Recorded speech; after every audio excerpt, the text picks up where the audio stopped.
꽤 오래전부터이긴 한데 사람들이 모여서 자기소개를 하다 보면 MBTI라는 것을 묻곤 합니다. 들어보신 적 있으시죠? 뭐 I니, E니, F니, T니 하는 그런 것들 말이죠. 더 거슬러 올라가면 그렇게 혈액형을, 피를 궁금해하던 때가 있었습니다. 그 외에도 여러 가지 애니어그램이라든지 디스크라든지 그런 여러 가지 것들을 통해서 사람들은 사람을 그리고 자기 자신을 알려고 합니다. 사실 사람들이 점을 보려고 하는 것도 사주를 알려고 하는 것도 결국에는 무엇이에요? 무언가를 알려고 하고 싶어하는 마음이잖아요. 나 자신에 대해서 혹은 나 자신의 뭐 어떤 특별한 정보를 얻고자 하는 그런 마음의 욕망이 담겨져 있다는 것이죠. 그런데 이것은 비단 우리나라의 일만은 아니라는 겁니다. 동서양을 막론한다는 것이죠.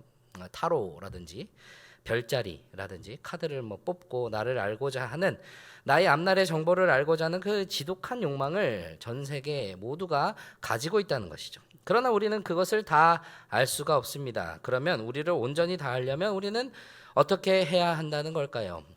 오늘 본문은 모세의 이야기입니다. 모세에 대한 여러 본문들 참 많이 들어보셔서 잘 알고 있을 겁니다. 그래도 간단하게 그에 대한 내용들을 먼저 한번 나눠보고자 합니다.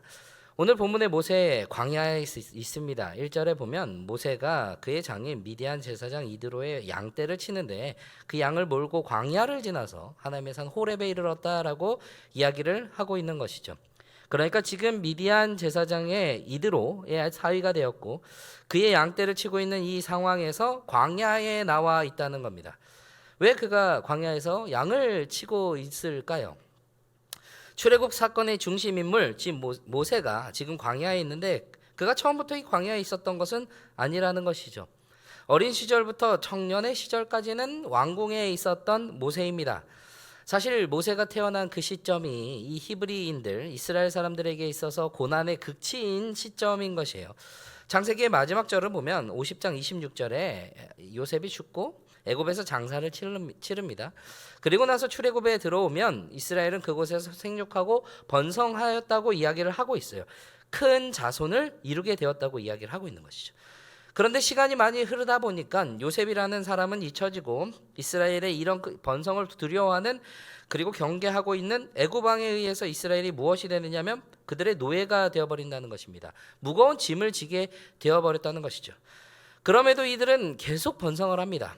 그러다 보니 이제는 심지어 히브리 여인에게서 아들이 태어나면 죽이라고 합니다. 그런 때에 태어난 것이 바로 모세라는 것이에요. 모세가 태어난 시대가 바로 그런 시대라는 겁니다. 그러면 모세는 태어나면서부터 어떤 위기가 놓여 있어요? 죽음의 위기가 놓여 있는 것입니다. 그런 중에 이 모세가 태어났는데 그때의 상황을 출애굽기 2장 2절에서는 이렇게 표현을 해요. 그 여자가 임신하여 아들을 낳으니 그가 잘생긴 것을 보고 석 달 동안 그를 숨겼으나 아이를 낳았는데 보니까 아들이 하도 잘생겨서 남들 모르게 석 달 동안이나 길렀다고 하고 있습니다. 그런데 아이를 길러보시면 아시겠지만 이게 석 달을 남들 모르게 할 수가 있겠습니까? 밤이고 낮이고 울어대는데 이게 숨기기가 쉽지가 않은 것이죠. 그래서 이어서 3절에서 더 숨길 수 없게 되매 그를 위하여 갈대 상자를 가져다가 역청과 나무 진을 칠하고 아기를 거기에 담아 나일 강가 갈대 사이에 두었다라고 그렇게 이야기를 합니다. 결국 아이를 나일 강가 갈대 사이에 두었다는 것이죠. 누이 미리암을 두고 그 상자가 어떻게 되는지 지켜보라고 명하면서 말이죠. 그때 누가 나타납니까? 바로의 딸이 목욕하러 나일 강가에 오게 되는 것이죠. 그리고 그 갈대 상자를 발견해요. 열어보니까 히브리 사람의 아이가 그 안에 있던 것입니다. 사실 이게 그냥 이런 단순한 과정이 아니에요. 강가에 이 갈대 사이에 있던 이 갈대 상자에 있는 아이를 데려다가 양자를 삼았다라는 그 한 문장으로 설명이 끝나버릴 수 없다는 것이죠. 그 안에 훨씬 더 큰 의미가 담겨져 있다는 것이에요. 바로의 딸이라도요. 누굽니까? 바로의 명령 아래 그의 지배 아래 있는 애굽인이에요. 그럼에도 이 아이기는 바로의 명령대로 죽임을 당하거나 나일 강가에 던져지지 않았다는 것입니다. 혹은 이 아이가 만약에 바로의 딸의 시녀들, 그러니까 바로의 딸의 명령을 따르는 그의 몸종들이 아니라 만약에 군인들의 눈에 발견되었다면 어떻게 되었겠습니까? 여러 상황들과 여러 사람들의 손길을 거쳐서 살아나고 애굽의 공주의 양자가 된 이 사건들이 세상 사람들이 보기에는 그냥 우연히 겹쳤다고 이야기를 할 수가 있겠지만 우리에게는 이것이 무엇입니까? 바로 하나님의 섭리고 은혜라는 것입니다. 그리고 이 모세의 어머니, 친어머니, 공주의 양자가 된 자기의 아들의 유모가 되었습니다. 모세는 애굽 왕국에서 왕궁의 교육들을 받았는데 이 유모, 자신의 친어머니에게도 기름을 받았다는 것이죠. 사도행전 7장에서 스데반의 설교 속에서는 모세를 이렇게 소개하는데 사도행전 7장 22절입니다. 모세가 애굽 사람의 모든 지혜를 배워 그의 말과 하는 일이 능하더라 라고 그렇게 말하고 있는 것이죠. 그런 모세가 자기 백성 이스라엘 자손들을 위해 한 일이 그의 나이 40세 때의 일입니다. 이스라엘 백성들의 강제 노역의 현장을 보게 되는 것이죠.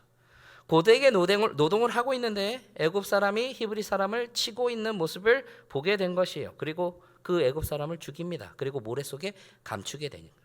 그런데 다음 날 그것이 탄로 났어요. 그래서 그것이 알게 되고 미디안 광야로 도망하게 되었다는 것입니다. 이게 실수이냐 혹은 분을 이기지 못해서 충동적으로 한 일이냐. 출애굽기 2장 12절을 한번 볼게요. 이렇게 말합니다. 좌우를 살펴 사람이 없음을 보고 그 애굽 사람을 쳐 죽여 모래에 감추니라. 압제당하는 자신의 동족을 보고 애굽 사람을 치기에 앞서서 무엇을 했습니까? 좌우를 살폈어요. 사람이 없는 것을 확인했습니다. 그리고 그 사람을 죽여서 모래에 감추었다고 이야기를 해요. 실수인가요? 실수가 아닌 거죠. 의도성을 가지고 애굽 사람을 치었다는 이야기예요. 그리고 나서 사도행전 7장에 다시 가보면 사도행전 7장 24절에 한 사람이 원통한 일을 당함을 보고 보호하여 압제받는 자를 위하여 원수를 갚아 애굽 사람을 쳐 죽이니라. 한 사람이 원통한 일을 당한 것을 보고 보호했다고 원수를 갚았다고 이야기를 하고 있습니다. 분을 이기지 못해 충동적으로 한 일이 아니라는 것이에요. 그런데 원수를 갚았다는 말에 의문이 생기는 것이죠. 모세가 지금 신분이 무엇입니까? 애굽의 왕자예요. 애굽 공주의 양자인 것이죠. 애굽의 교육을 받았던 사람인데 그 애굽 사람에 대해서 원수라고 표현을 합니다. 그리고 25절에 이렇게 말하죠. 그는 그의 형제들이 하나님께서 자기의 손을 통하여 구원해 주시는 것을 깨달으리라고 생각하였으나 그들이 깨닫지 못하였더라. 형제들이 누구를 표현하고 있습니까? 이스라엘 백성들을 형제들이라고 표현을 하고 있습니다. 자신의 형제 그 사람이 원통한 일을 당하였으니 원수를 갚았다라고 이야기를 하고 있는 것이죠. 자신은 지금 그 노예의 고통을 받고 있습니까? 노예로서의 아픔, 그 압제당하는 고통 전혀 받고 있지 않는 상황이에요. 그럼에도 불구하고 자신의 형제의 고통과 아픔을 공감하고 그것을 보고 원수를 갚은 행위를 했다는 것이죠. 그리고 그것이 하나님이 자기 손을 통해 구원하시리라는 것을 깨닫기를 원했다는 것입니다. 단순히 그 사람 한 명에게만 그것이 해당되는 일일까요? 아니라는 것이죠. 이스라엘 백성 전체에 대하여 그 구원이 임하기를 기대했다는 것이죠. 그것을 깨닫기를 기다렸다는 거예요. 그래서 히브리서 11장 24절부터 26절에 보면 이렇게 이야기를 합니다. 믿음으로 모세는 장성하여 바로의 공주의 아들이라 칭함받기를 거절하고 도리어 하나님의 백성과 함께 고난받기를 잠시 죄악의 낙을 누리는 것보다 더 좋아하고 그리스도를 위하여 받는 수모를 애굽의 모든 보화보다 더 큰 재물로 여겼으니 이는 상 주심을 바라봅니다. 자신의 형제가 히브리인이라고 여겼다면 자신도 히브리인이라고 여겼던 겁니다. 이스라엘 백성이라고 여겼던 거예요. 자신이 있는 그 지금의 위치가 자신들의 형제를 구하기 위해서 어떤 일을 해야 할 것이라는 것을 생각하며 원수 갚는 일을 했다고 이야기를 하고 있다는 것이죠. 그런데 결과는 어떻게 됩니까? 히브리 사람들이 자신들에게 대들어요. 항변합니다. 경험하게 되는 거죠. 애굽 사람을 죽인 것이 탄로 났음을 알고 도망하는 일을 겪게 된다는 것이죠. 실패와 좌절을 경험한 것으로 보여진다는 것입니다. 그럼 그 모든 하나님의 구원의 기대가 모두 꺾여졌다는 것일까요? 하나님의 구원의 역사가 좌절하고 실패한 것일까요? 그렇지 않다는 거예요. 하나님의 구원의 역사는 끝나지 않았다는 것입니다. 계속 이어진다는 것이죠. 모세가 태어나고 나일 강가에서 갈대 상자에 있다가 바로의 딸에게 발견되고 양자가 되는 그 과정도 지켜보시며 이끌어 가셨던 하나님께서 그 이후의 모든 과정들도 이끌어 가신다는 것이죠. 모세 입장에서 볼 때 자신은 하나님의 백성 이스라엘의 후예로 또 동시에 애굽의 왕자라는 신분으로 있을 지금이 권력을 가지고 있는 지금 이때가 자신의 손을 통하여 구원해 주시는 것을 깨닫기를 바라고 있는데 같은 민족은 자신을 인정하기는커녕 오히려 자신의 자리를 흔들어버려서 도망자의 신세가 되어버리게 만들었으니 너무 큰 좌절의 시간이 될 수밖에 없을 것이라는 거예요. 그런데 그게 실패가 아니고 끝이 아니라는 것이죠. 그럼 대체 무엇 때문에 모세에게는 그 시간이 필요했다는 것일까요? 그 한 가지를 알게 되는 것이 바로 오늘 이 호렙산에 있던 그 사건이라는 것이에요. 모세가 하나님의 산 호렙에 이르렀을 때 떨기나무에 불이 붙습니다. 나무가 그런데 불이 붙었는데 타지 않고 그대로 남아있는 이상한 신비한 비범한 현상을 보게 된다는 것이에요. 그곳에서 하나님께서 모세를 부르고 계시다는 것입니다. 40년의 시간 동안 광야에서 양을 치던 이 모세가 80세에 이르러서야 찾아오셔서 부르고 계신 하나님이시라는 거예요. 그를 찾아와서 부르시고 그에게 사명을 부여하셨습니다. 아니, 정확하게 말하자면 모세에게 이미 부여하셨던 그 사명을, 주셨던 그 사명을 이제 시행하라고 말씀하고 계시다는 것이죠. 그때의 모세의 참 정체성이 정립되는 것이고 그의 참 사명이 시작이 되고 있다는 것입니다. 무엇이 다른 것일까요? 자신의 역할을 알기 위해서는 자신을 잘 알아야 한다는 것입니다. 그러나 그에 앞서서 분명하게 선행되어야 하는 일이 있다는 거예요. 그것이 하나님을 만나야 한다는 겁니다. 하나님을 알아야 한다는 거예요. 하나님이 나에게 하신 일을 아는 겁니다. 하나님을 만나고 알게 되면 우리는 우리의 죄인됨을 알게 됩니다. 깨닫게 돼요. 연약함과 부족함, 죄됨을 바라볼 수밖에 없습니다. 하나님의 그 거룩함, 위엄 앞에 우리는 그럴 수밖에 없어요. 떨기나무 가운데서 모세를 부르실 때에 모세가 어떻게 합니까? 두려워 얼굴을 가립니다. 숨기고 감추고 피하는 것이죠. 그 위엄 앞에, 그 거룩하심 앞에 숨을 수밖에 없습니다. 오늘 본문 6절에 보면 하나님께서 모세에게 나는 내 조상의 하나님이니 아브라함의 하나님, 이삭의 하나님, 야곱의 하나님이니라. 모세가 하나님 배웠기를 두려워하여 얼굴 가리매 라고 그렇게 말을 하고 있는 것이죠. 조상들의, 그 족장들의 하나님, 그 하나님께서 그들에게 하신 그 약속을 분명하게 기억하시고 그 약속에 근거한 관계를 설명해주고 계시다는 것입니다. 모세가 태어나면서부터 겪었던 그 많은 일들, 나일강에 던져지고 다시 거기에서 건져지고 애굽 왕궁에서 자라다가 어린 시절에는 자신의 친어머니에게서 자라나고 그 모든 것들 하나님의 은혜 안에서 하나님의 놀라운 계획과 그 섭리 가운데 이루어진 일이라는 것을 보게 된다는 것입니다. 우리의 삶이 어디에 속한 것인지를 하나님을 만나고 하나님을 알아갈 때 하나님의 약속을 보게 되고 그 약속 가운데 서 있는 내가 하나님과의 관계 속에 어떻게 서 있는지를 보게 될 때 거기에 대한 분명한 답을 알아간다는 것을 보여주고 있다는 거예요. 그러면 그것을 알았다면, 그 답을 얻었다면 어떻게 해야 된다는 것입니까? 그 답에 맞게, 그 답에 의해서 이제는 살아가야 한다는 것입니다. 정체성이란 말이 일정 기간 일관되게 유지되어야 하는 고유한 실체라고 이야기를 합니다. 유지되어야 한다고 이야기를 하고 있어요. 일정 기간을 유지해야 된다는 것이죠. 그러니까 그것에 맞게 지속적으로 살아가야 하는 모습을 드러내야 한다는 것을 이야기를 하고 있다는 것입니다.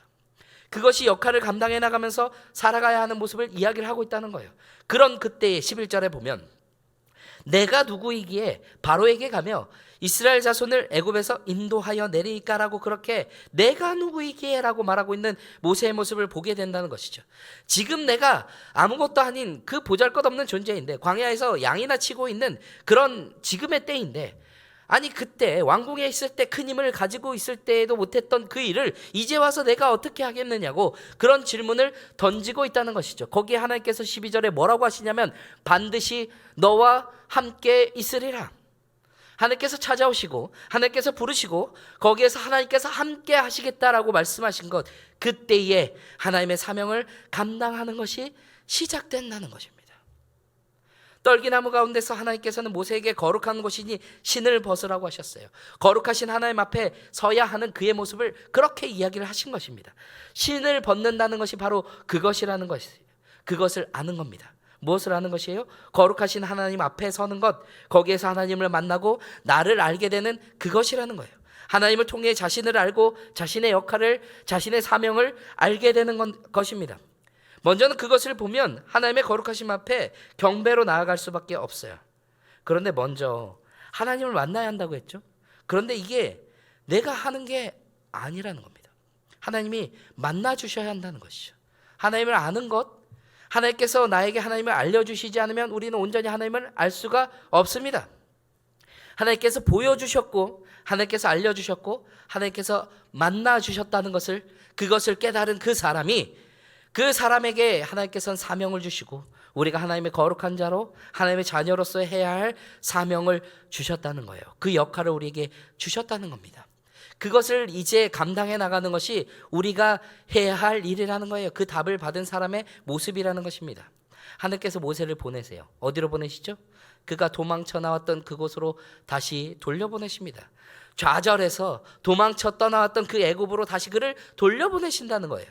도망쳤던 그곳으로 다시 돌아가라는 사명이 얼마나 받아들이기 어렵겠습니까? 그러니까 내가 누구이기에 라는 그 변명이 나오고 있다는 것이죠. 왕자일 때도 못하던 거를 지금 이 상태에서 내가 어떻게 하겠나이냐고. 그런데 하나님이 함께 하시겠다고 하시며 하나님의 약속에 근거하여 그를 들여보내신다는 것이죠. 하나님의 거룩하심 앞에서 모세만 하나님의 그 거룩한 백성으로 서는 것이 아니라 모세를 통하여 건져내신 그 백성들도 하나님을 섬기며 하나님의 거룩한 백성으로 나아가게 하는 것, 그것이 모세가 해야 할 일이라는 것이에요. 모세라는 이름과 같이 물에서 건져냄을 받았던 그가 이제는 애굽에서 자기 백성을, 하나님의 백성을 건져내는 사람이 되었다는 것입니다. 구원받은 그가 하나님의 구원의 통로가 되는, 구원하는 사람이 되는 그 놀라운 일이 일어나는 그 시작이 거기에 있었다는 것입니다. 우리에게도 각자의 사명들이 있습니다. 각자의 역할들이 있어요. 각자에게 맡겨주신 역할들이 어떻게 다 같을 수가 있겠습니까? 하나님께서 우리에게 구원의 은혜를 주시고 사명자로서 부르셔서 하나님의 귀한 일들을 각자에게 맡기셨어요. 각각 다른 그 역할 속에서 분명히 공통적인 것들도 있을 거라는 것이죠. 구원받은 우리가 거기에서 끝이 아니라는 것입니다. 우리만 하나님의 백성이 된 것으로 끝이 아니라는 것이죠. 은혜의 통로가 되는 것, 하나님의 구원의 도구로 사용되는 것, 그런데 거기에 좌절이 있을 수도 있어요. 어려움이 있을 수도 있습니다. 억울한 일을 받을 때도 있을 거예요. 그런데 하나님이 일하시면 끝나지 않는다는 거예요. 실패가 없다는 것입니다. 그러니 우리도 멈출 수 있나요? 멈출 수 없다는 것이죠. 새별마을이 올해 학기가 시작하면서부터 학교와 학원 그리고 교회 앞 전도를 계속하고 있습니다. 목양마을도 지난달 전도를 하고 있어요. 그리고 돌아오는 새별주일에 새별축제가 열립니다. 그 모든 것들, 그 모든 일을 통해서 우리는 하나님께서 우리에게 주신 구원의 은혜를 드러내는 일이 우리에게 맡겨진 역할이라는 거예요. 그런 일들을 통해 하나님이 우리에게 이루어 가실 일들을 확신 가운데 우리는 나아가야 한다는 것이죠. 지금 당장은 아무것도 보이지 않을 수 있습니다. 아니, 더 어려움에 처하는 일이 생길 수도 있어요. 더 역경에 처할 수도 있습니다. 그러나 하나님의 때가 이르면 분명히 이루어지리라. 그런 확신 가운데 우리는 지금 우리가 해야 할 일들의 모든 힘을 다해야 한다는 것입니다. 그런 힘을 다하는 우리의 모습으로 하나님의 귀한 일들이 이루어가는 과정을 바라보시는 그런 은혜를 누리는 저와 모든 성도님들이 되시기를 간절히 바랍니다.